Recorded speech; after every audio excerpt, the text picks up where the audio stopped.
So I want to get to this recent case around the EPA, which is related to whether or not the Supreme Court is going to limit the ability of existing institutions to make regulations and inserting itself around wetlands, for example, the rest. Talk a little bit about the importance of this case.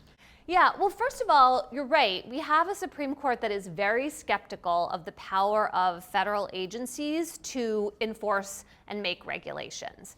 And of course, that is itself a stance that tends to give corporations more power, because the EPA is the one saying to various companies, you can't pollute our water or our air.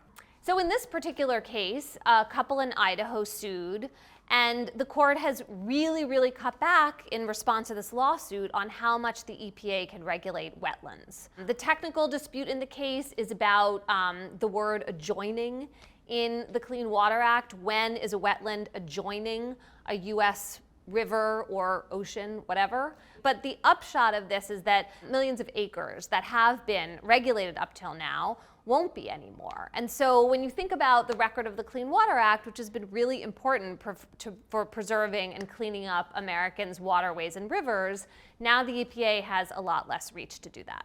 So we also have these cases involving education right now, one on affirmative action, another on student loans. Hot button issues in both cases. Where are they heading?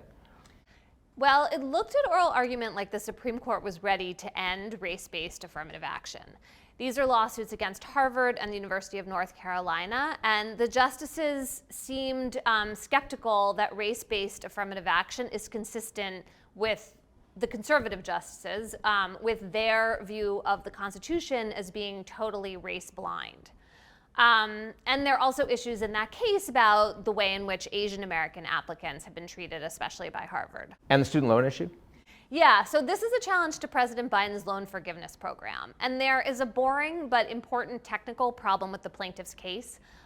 Missouri is suing on behalf of its higher education loan authority, saying that it will lose a lot of money because of the loan forgiveness. Not clear that that's really true at all, or whether Missouri can just sue on behalf of this agency, which is not itself named in the suit. On the merits, I think the President Biden side has a challenge, which is that Biden forgave loans under the HEROES Act. That was originally passed to address a national emergency after 9/11.